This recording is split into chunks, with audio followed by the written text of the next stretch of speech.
Okay, today on the show, we'll touch on the old bucket strategy that's been recently floated in the Facebook group.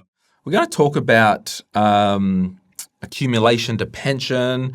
We'll talk about market crashes. There's a bit of chatter in there as well. But let's start with Anne. I am joined by Martin McGrath from Financial Edge Group. I really enjoyed the Bucket Strategies podcast. Learnt so much. I'll be retiring in about a year's time and just investigating financial advisors and trying to educate myself. Awesome. I think I have a bucket strategy by good luck rather than design. I have about 18 months of living expenses in a bank high interest account and another 3 years of expenses in a defined benefit account and the rest in an accumulation account. So it's basically 5 years of 4.5 years of cash. The accumulation account is in an industry balanced growth option. From the podcast, I think I should be in higher growth as I won't need to touch it for 5 years. Is that right? Well, maybe not. And I think I should put some of my cash that's in the bank with the super so I'm not paying so much tax. I'm going to start the podcast from the beginning instead of listening randomly. Don't do that, Anne. Don't do it to yourself. Just listen from now. So a couple of things there, Martin. Can I get you to maybe just quickly draw and explain, for those who are new to our world, what the bucket strategy actually is? Yeah, cool. So for anyone watching along on YouTube, I'm just drawing a lovely diagram and basically writing in here. So a bucket strategy, and this is a bit different to your personal savings and having buckets. This is within of your super environment. So all under one super fund. Ideally, we like to set up 1, 2, 3 buckets. So within that, under that framework. And why we're doing this is that when you start taking your pension every year, and let's call that $50,000, instead of taking it out of a pie graph, which has got a little bit of everything that you're going to take out, you're taking it out of your cash bucket. So what I'm saying, within your super fund, we want to have a cash bucket that's got no shares, no property, not lock up in term deposit or fixed interest, just purely in cash. So that money's sitting in cash or cash-like products, etc. Then, so that might be the first year's worth of living costs. We might have 50 grand in there. We know that, markets can go up and down. It might take more than a year. What we generally like to do is to have a next, say, 3 to 5 years of money in this next middle bucket. FI stands for fixed interest. So again, not in shares or property, but perhaps a bit more longer term focus. Bonds, Aussie bonds, international term deposits, etc. And we might have, in this case, $200,000 in fixed interest. What that allows us to do is that the rest of the money, however much that pot is up in this growth bucket. And ideally that growth bucket is a bit bigger than I've drawn there. I suppose to Anne's point is, well, if I've got these bottom buckets set up, any money that's sitting in this top bucket, I don't need to touch that for 5 years plus. What that allows that bucket to do is it can ride the ups and the downs and the share market crashes, but the share market booms of plus 20%, because you can rest easy knowing that the $1,000 per week you're getting is coming out of this cash bucket and gotten really no exposure to shares. It allows you to give yourself permission to go, I don't like that bucket's a bit volatile, but I know I don't have to touch for a long period of time. So it's a reasonably quick kind of Can I ask you some questions that I hadn't planned, but I want to be provocative? Can you draw... Okay, so number one is the growth bucket potentially could still have some FI and cash in it.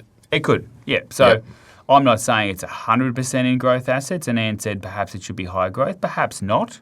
But that is the only bucket that starts to introduce some growth assets.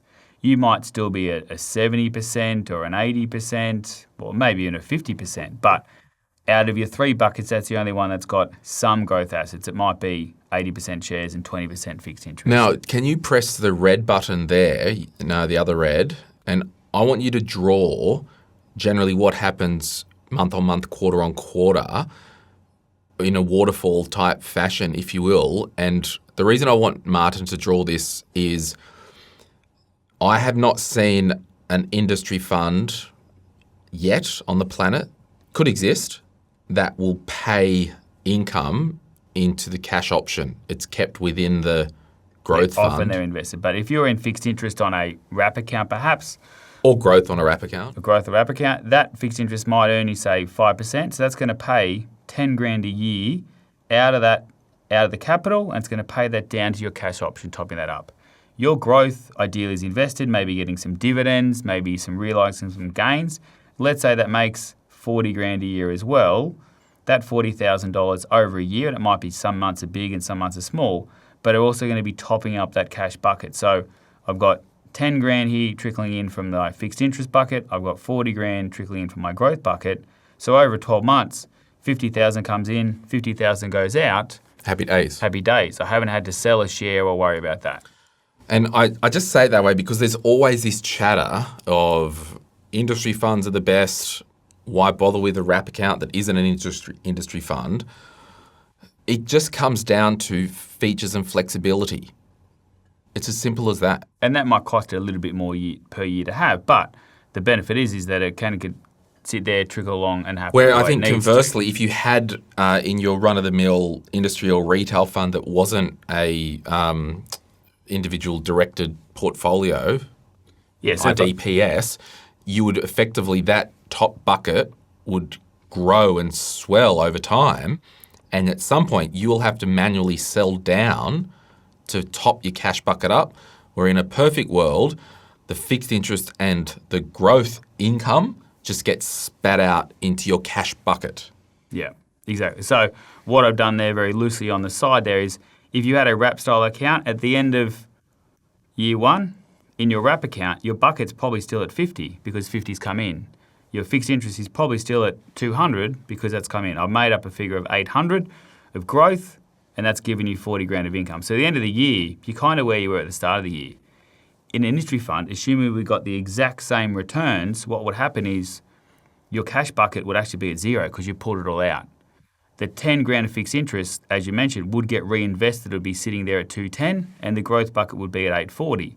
That's still okay. You've got it better than not having buckets at all, but you've then got to manually rip some money out and move it across. And you could be selling units at potentially not the best market cycle. If you're deciding every March I'm going to do that, fine.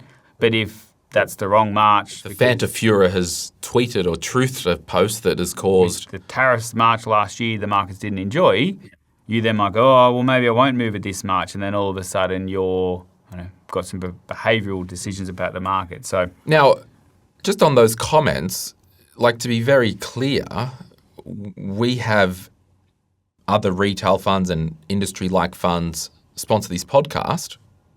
Aware Super has in the past, ART, inherently not bad products, just every product has features and limitations, good and bad. Yep. And the pendulum will just swing. So that's why I just want to hose everyone down when we say, well, this is why an advisor has set up a wrap account, because it may provide a little bit more flexibility for such strategies as this. And it might cost an extra 0.1% to do every year, but you might be very comfortable with paying that. And just because some industry funds or most can't do it, doesn't mean you throw it out and go, well, I'm not going to do it with industry funds. No, you just do the strategy within the parameters that you're dealing with. And every 3 or 6 months or 12 months, whenever it looks like you have to rebalance those buckets, whereas, say, on a wrap account, it happens a bit more organically. So that's kind of that's the 101. etc. How does that connect to Anne's situation or not? As she kind of mentioned, she's loosely got it there. I would say yes, but no. With the big things are, Anne, in theory, kind of has 3 different buckets that aren't really talking to each other. So she has a bit of cash savings, she's got her defined fund, and then she has her super.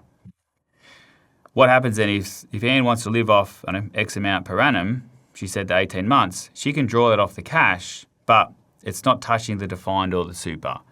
Where that's important is when you move your super to pension phase, you are required to take a minimum, depending on age, and let's assume Anne's 66, she would need to take out 5% a year.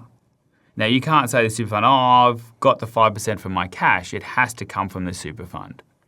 So what I would, and I think Anne's somewhat answering that herself, going, well, should I perhaps move some of that cash into super? And perhaps this defined accumulation, assuming it's a deferred, at some point that can and should be transferable or portable, and perhaps that could be moved into super as well. And therefore, Anne will end up with, we still want some money in cash, but we don't need over a year's worth. We don't need a defined. We move it all into the pension. But then under that kind of little banner, Anne sets up her 3 buckets within there. And realistically, the tax part, I mean, if overall the interest earnings on the cash outside of super is less than 20 grand, doesn't matter. A lot of tax, yeah. But if you've got $1 million sitting there, Anne, 1, can I have some? Yeah. 2, there could be some broader strategies at play. My name is Glenn James, joined by Marta McGrath from Financial Edge Group, and you are listening to Retire Right. This is a podcast that will help you plan and execute one of the biggest moments in your life. That's retirement. You'll learn how to set up your finances in a way that benefits you, your lifestyle goals, and keeps you in the know within this complex world of money and investing. Your host is Glenn James, former financial advisor, author, and host of the popular Money, Money, Money podcast. Glenn is joined by experts in various fields around the topic of retirement in Australia. Any advice in this podcast is of a general nature. Full details are in the show notes of this episode. You only retire once, so retire right. Before we go on to the next question, there was a question in the group that I saw, I didn't include it in the deck, where someone was like, I've got a defined benefit pension as well as my super assets. How does that work with the bucket strategy? Do I be more conservative? And so the bucket strategy to work out the amounts literally is how much do you need to spend each year. But if it was 100 grand round numbers that you needed to spend and the defined benefit was 20 grand a year, you could say, well, that's just an annuity that's always coming in. So then I work out 80K. Yeah. And I basically said, just net it off. They said, well, what do I need to be a bit more conservative? You can, but it speaks to the risk of the defined benefit provider. Now, if it was the firefighters union in Minnesota, which is, in the US, that's all kind of town-based little funds, that's a higher risk, I think, than the New South Wales government or the federal government. Yeah. Probably not needed. If in doubt, if you want, you can be more conservative. Yeah, and the bucket approach is a structure. It needs to be personalised, but I would agree. I wouldn't still do 5 years of 100. If you know you've got 20 grand coming in guaranteed, you base it off 80. And you might even replace the DB, defined benefit pension of 20 grand a year in our example is, well, we own an investment property outright and it nets 20 grand. Correct. And that's where it's not perfect, but it's a strategy. And some people, if they're aggressive, they might only have 3 years rather than 5. Some people conservative might have 7 rather than 5. So it can still and should be still personalised. For us, for our business, where that 5 come from is that statistically in all the share market falls, how long does it take for the market to recover? And ideally, we don't know what the next fall is going to be and how far it's going to fall and how long it's going to take to recover, but it will fall, it will recover, but we want to make sure we're prepared for that and we've got those years set aside for it. Do you know what you've just given me? An idea. A segue. Mia, the news just said the share market has fallen and it will affect our super.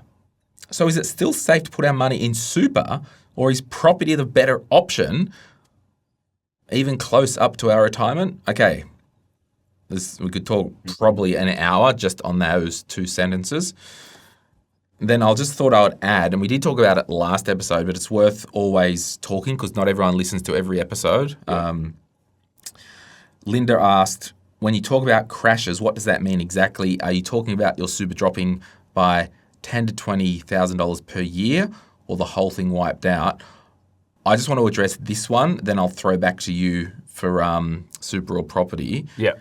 I think the term crash probably was invented by a newspaper back in 1952 when, potentially Great Depression, stock market crash, all that stuff.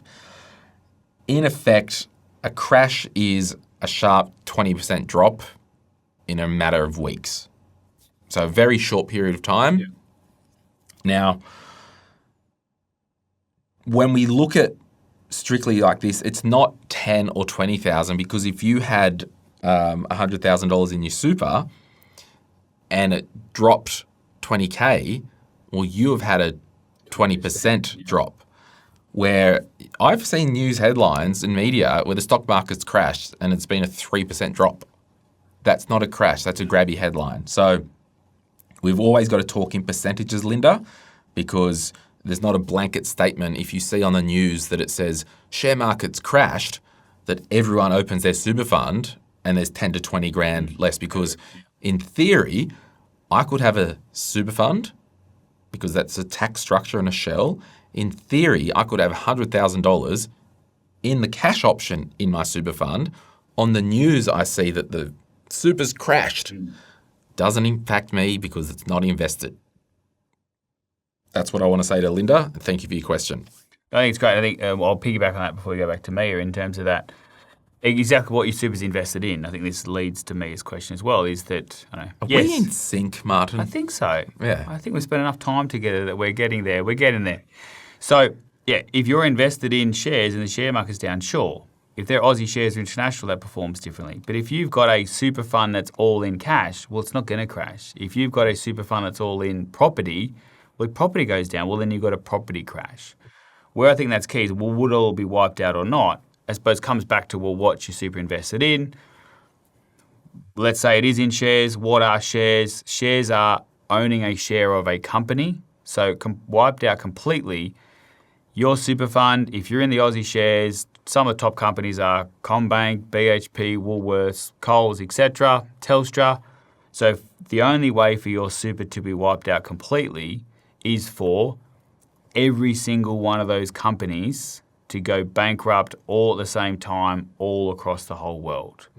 So every company you can think of, Microsoft, Amazon, Apple, the only way for your super to be wiped out is every single one of those all goes bankrupt or belly up the same week. Could that happen? It hasn't ever. I can't imagine what world that would look like if every major company in the world didn't your house exist would be worth anymore. nothing, so make sure you have a jerry can. Yeah, and start some planting fuel. some vegetables kind of thing. So the chance of being wiped out completely, very low. But could investors decide that Woolworths is no longer worth X amount of dollars and worth 20% less? Yes, there might be reasons to that, and that happens every day. Big macro events might mean that they all move together in the same fashion, but wiped out completely, very unlikely kind of thing. I just want to add, because you know how when you say something, you're saying it and you're like, oh, that's not right, and I know it's not right, but it's the vibe on like the definition. I just wanted to correct the record because I knew when I was saying it, it wasn't right. Bear markets? Around the definition like of crash correction. Okay. Number one, the crash, there is no general empirical textbook term. Economic term for crash. But it's effectively, in market terms, a sudden or severe fall, and I'd mention that 20%, within a matter of days or weeks. So real short term, 20% drop. Now, if the quote-unquote stock market or share market crashed, yes, it would impact your super. You may have said this while I was researching. However, you would only get that correlation of that 20% if you had 100% of your money in the US shares or Australian shares, basically. So that's number one. The main thing that we need to care about, which happens more not, is what we call a correction in the market. And that's basically a short drop of about, or a short sharp drop of about 10% from the recent high within a shorter period of time. Could be a week, a couple of days. So it's just a little going up to the right, whoop, 10% over a couple of months, zoom out, okay, that's a correction. It's just, there might not be big underlying things, could just be a sentiment in markets. And then the other one that we need to be aware when you hear it, they call it a bear market. And that is a 20% or more drop from recent highs that might last months. So, because we've heard bulls and bears. If you've been to New York, have you been to Wall Street? I have, yeah. You stand next to the bulls and you touch it. Yeah. Did you touch it? Yeah, I did. You dirty dog. Yeah. You I disgust reckon me. other people have touched it. You I disgust thought I was me. the only one. Where did you touch it? Okay. Next. So that's basically 101 on those terms, just for my own correction. Don't excuse the pun. But yeah, is it still safe to put our money in super or property? I would say it's more safe in super because and this is where it gets technical and the behavioral side. If I said to you, Martin, what do you think is more safe and a better investment? $500,000, and this is no mortgage on it. I just literally had cash. Yeah. $500,000 in one investment property, or $500,000 in a blended portfolio across multiple asset allocation or asset classes invested in markets. Like, what one are you choosing that's more safe? Yeah, the diversified portfolio has got exposure probably to thousands, if not tens of thousands, of different companies and sectors and healthcare and international and overseas, and so it's much more spread and diversified. Can you walk past and touch it and hit the letterbox and paint the wall? No, you can't to 10 Smith Street suburb. But the return on that... Shatsville, where you live. Yeah, you've got little or no control over. We were talking where Martin lived while we were at lunch. Wonderful part of the world. God's country, we call it. Diversification. Wouldn't be seen dead there. We wouldn't welcome you. Yeah, good. Diversification-wise or concentration risk, could 10 Smith Street do better than the overall share market? It could. But within the share market, some stocks probably did 500%, some did minus 20, but at least you're spreading that risk. So safe is relative, but even, and we've kind of alluding to it in answering Linda's question, but I'm not going to put money into super, it hasn't performed well. Well, super is just the tax structure. It's a shell. What you invest in under the bonnet or inside of your super fund is up to your call and decision. There's clearly some guidelines we think you should approach things, but don't not put money into super and save yourself 30% of tax if you're scared about the share market. Just put it into super and leave it in the cash option. Put it in a property option inside of super. Put it in a fixed interest option inside of super. That's the tax play should be a separate discussion to the investment volatility or return. You can, which we're not discussing or endorsing today, but you can buy the same 10 Smith Street inside of your super fund if you really want to, and that might make sense for tax. But leading up to retirement when I want liquidity, that may be some pros or cons to that. I think there might have been a podcast fairly recently discussing around buying property close to retirement. Yeah, we did an episode with John and just search in the Retire Right YouTube channel or on the podcast. It's probably 3 weeks ago if you're listening to this. And it just says property for those over 50. Yeah. So we'll leave that to there. But, there's multiple layers of don't miss the tax advantages because you're concerned about what your super's doing or not. The volatility too. Make sure you know what your super's invested in. If you're not happy or comfortable with it, we'll then change it or reassess it. 60%, here's a fun fact, 60% of people's super is in the default option. Either they've made that decision to leave it there, or most likely they've never looked at it. So perhaps that's some homework to do by yourself. Read lots of quality books from Glenn to understand how it should be invested in and make some active decisions around that. Therefore, you should have more confidence around putting money into there. Yeah, totally.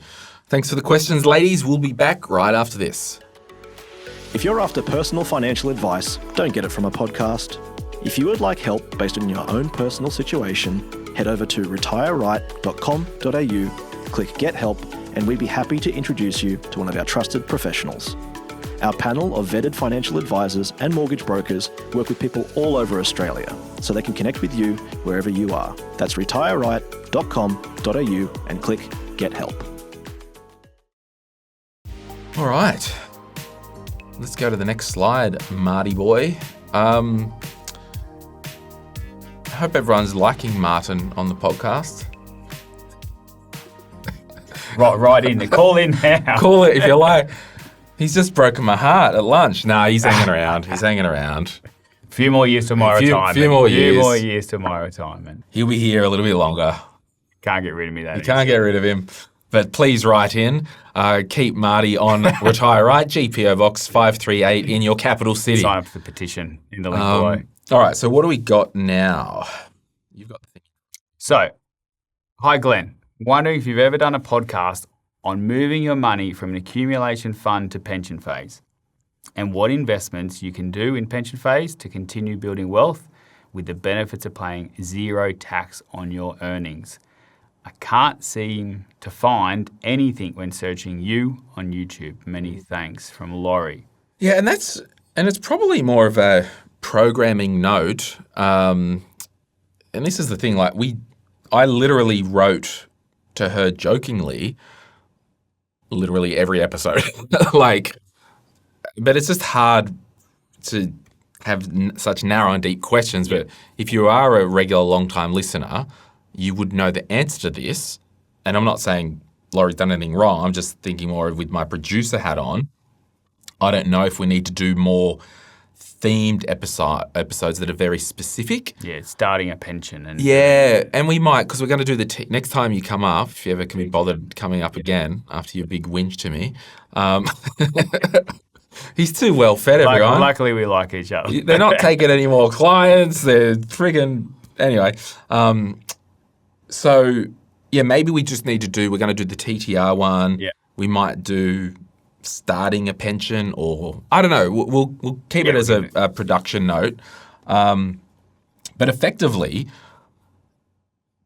you can basically mirror. I don't know if you want to draw two circles there on the... No, so your investment options in accumulation phase, your investment options in pension phase can be exactly identical.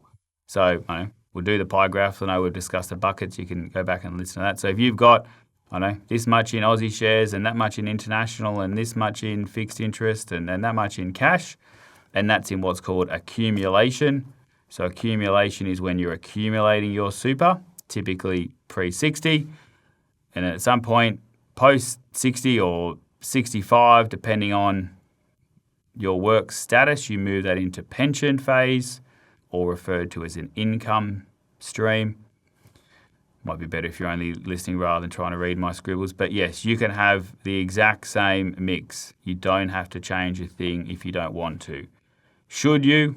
Up to you, depending on your circumstances and risk tolerance, and maybe you should, have a bit more in cash or a bit less in cash in here and spread that over there in accumulation phase versus pension phase. But it's not about, you don't have to start fresh and go, what am I going to pick? Have I got less options or more options? You can have the exact same investments. The key difference typically is that in accumulation phase, and let's say it's an industry fund which is unitized, your return might be 8.5%. On the accumulation? On the accumulation, the reason being is that we're paying some tax on our earnings. Internally, and that are unitized in accumulation phase. If that exact same fund in pension phase earned the exact same return... Are you telling me that the government is taxing unrealised gains already with super? They might not tell you that, but they are. Surprise, surprise. The exact same investments actually, in theory and in practice and in relatively, if you look at the unitised returns, if you really want to get exciting or bored depending on what day of the week you're listening to this, the exact same investments should deliver you and will deliver you a higher return in pension phase. The difference being you're not paying that 15% tax on the earnings, being the dividends. I'm not going to write it, but the dividends, the capital gains, the unrealised gains, you're taxed over there. So just on that, for Laurie, if you, for example, go to your super fund website and look at investment performance and returns, they will break it up. They might have accumulation or superannuation. They might have growth option, accumulation, growth option, and then they might have pension and all that. And then what you will be able to do is look like last 10 years accumulation, last 10 for growth option. You'll see that there will be a higher return. Yeah. We used to put a bit of a skew towards like imputation dividend funds with satellite assets in pension phase, just to give a little bit more tax adjustments coming in. Because in theory, if you had a self-managed super fund that was 100% in pension phase, and if you had $100,000 of Commonwealth Bank shares, high dividend, every quarter or the end of the year or whatever that is, once you do the return and wash up, the ATO will write the super fund a check for a tax refund. Now, remember Bill Shorten wanted to change this a few years ago. Ask him how that went, along with the capital gains. just a comment. I've got my own view on all that. But effectively, in that tax-free pension world, tax credits are refunded as cash. If it's an SMSF, And that is reflected inside the unit price. Yes. So SMSF, you get a cash. If it's a unit fund or a wrap account or whatever, it's either in the unit price or still a cash injection. And often sometimes it's per day, but usually it's a July or August adjustment. Tax rebate, you get an extra $3,000 added to your investment balance kind of thing. Now, just on that, for general educational purposes, anytime you're seeing on any super fund website, the returns, they're after fees and after tax. Now, remember from the episode last week, 406, I think it was, there could be 3 types of fees: a platform fee, an investment fee, and maybe an advisor fee. If we look just at a run-of-the-mill industry fund, the investment fee for your growth option, if it's 0.6, that is already paid for within the return. But what isn't paid in the return is your $3 a week membership fee, because the super fund is like the wrap platform, and so the fund is the platform, quote unquote, and the investment option has its own fees that are paid to the investment managers. So when you see returns, they're after fees and taxes. Now, if you went to Vanguard or betashares.com for their run-of-the-mill ETFs that are out there in the world, the returns shown are after fees but before taxes, because they don't know your tax rate. But in super, we know that it's either 15 or 0 for earnings. I agree with all of that. Well, thank you, Martin. Now, we are pretty much done with the questions that I had prepared today, because we were sick of doing our episodes when we just want to do kind of half hour in and out. And you might want to draw this on the next slide for those watching. Go one more. You, when you came to my office this morning and you were telling me about a scenario that could be a bit spicy for someone who may be retired with an investment property, under 75, might want to sell the investment property. Do you want to sprinkle some spice? Oh yeah, so I mean there's lots of moving parts here, but let me explain the big picture. Let's assume we've got a single person and they're 70 years old, and they've done it right. They've got $400,000 in super, they've retired, and they've got a $800,000 investment property, and they've paid that off. They've inherited whatever, they've paid that off. But they're going, well, I know the super's going okay. The investment property's probably got some big repair bills and bits coming up on it. I think it's probably time to move on, take the profit and sell it. Come to an advisor, in fact, an advisor that works in a business that kind of says, well, how's that going to impact me? Is there tax to pay? How much tax to pay? What are some things I should consider or not? So there's a lot to discuss in this, but the thing we want to jump to, the cheeky little thing to consider is, in this case, because they're aged under 75, they can do what are called non-concessional contribution, which are voluntary contributions. But if you're aged between 67 and 75, there are some other kind of contributions called concessional contributions. And the word concessional refers to, I'm going to save myself some tax. Now, if you're between 67 and 75, to do some of those, you need to meet what's called a work test, being I need to be working or etc. to satisfy to be eligible to make some of these. Now, is that worthwhile to do? I'll put some rough numbers together shortly, but what does that work test look like? 40 hours of work within a 28-day period. So basically, it's not saying you've got to be full-time work for a whole year, and that's just once over the 12 months. So not saying you've got to work forever for a whole year, but you've got to do 40 hours within basically a month period. So go and work at the election booth next election. You have to do a lot of elections to get to 40 hours. That would be the cease position. Sorry, I'm getting my... You're playing a lot of elections. I'm getting my loopholes... Cheeky strategy loopholes. Yeah, I'm getting my loopholes mixed up. How dare me. This is getting a job at Coles and working 10 hours over 4 weeks. Yeah. That ticks the box. Packing some box. shelves. Whether you do that in 1 week over 40 weeks is up to you. We're laughing because we actually had to cut something out because he said something and I spat coffee all over Of with that, him and me. That might be a little snippet video that comes out at some point. So anyway, let's assume we can make that. Sorry.